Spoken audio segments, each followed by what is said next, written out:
Greetings. My name is Munawar Qasim, and I'd like to explore the possibility of achieving world peace. Might as well go for the works, right? We're living in a world with such a lot of destruction, perpetual state of wars, massive loss of lives, terrible destruction, and I think that we need to change that business model to one of peace, tranquility, one where the wealth of the nations can be shared by all, enjoyed by all, not exclude the bottom 40% who have absolute nothing. And how can we live in peace? Have we actually been created to be in a state of endless wars, or are we created to compete with each other in acts of piety and righteousness? If you look at the fabulous world that has been created by the Creator, if you look at His artistry, if you look at His gifts, His mercies, His compassions to all humanity, how can we make a better quality of life for the poorest of the poor and for everybody? Live a life that is stress free, not spend time in getting trials and tribulations one after the other in terms of just the struggle for day to day survival. When the Creator creates something, He automatically has also created whatever we need to live a quality life. And how can we achieve that? I think the very first basic step would be to work very, very strongly in backing away in terms of the severe destruction that is out there. And one of the best principles to follow would be the Ten Commandments. Thou shalt not kill. We've not been created to kill each other because God says if anybody takes one single human life, God looks upon it as if all mankind He's killed. That is the way He looks at it. To save a human life, God blesses that individual who has saved a life as if He had saved all humanity, all humankind. We actually have been created to compete with each other in acts of piety and righteousness, to learn from each other, not to fight.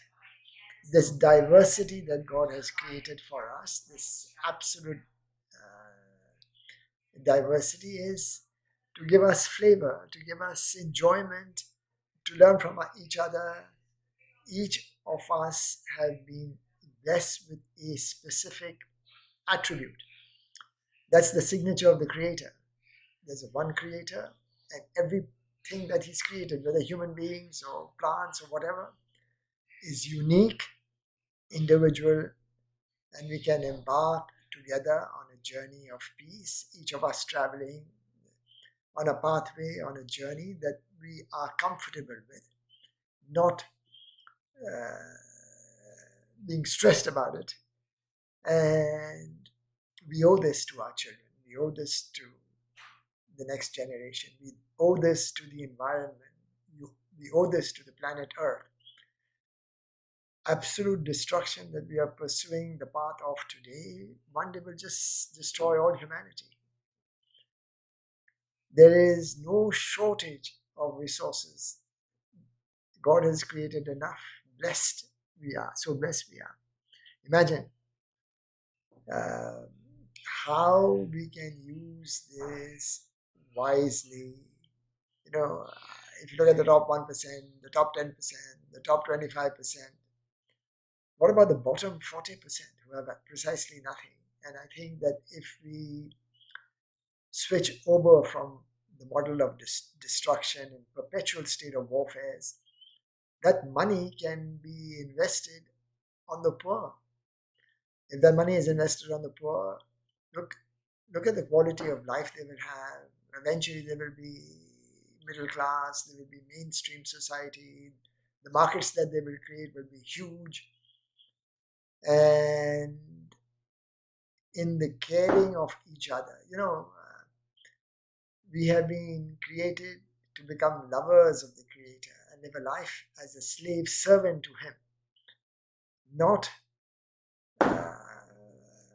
with an approach of being I, me, and myself alone.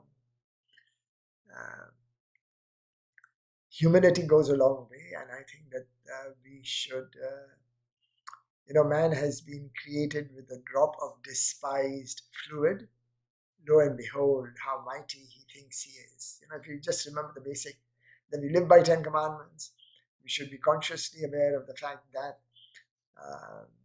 thus thou art and thus thou shalt be. Mathematically, if you take eternity to eternity, the life that we spend on the planet Earth, 80 years or whatever, doesn't even come to any percentage point. So why bother about this world? This world is a mirage. This world is not this world. Just like we were inside our mother's womb, we were there for a reason, so that we would come into this world and live in this world. The reason why we have been created to live in this world is actually to be in the next world.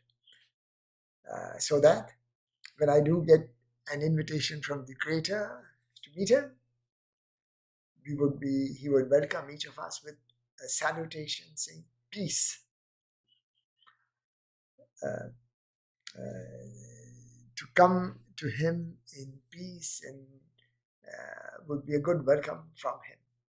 So I'm planning to give you a mini series of lectures based on a choice of either destruction, not a choice, peace. And how can we achieve peace? Is it really possible?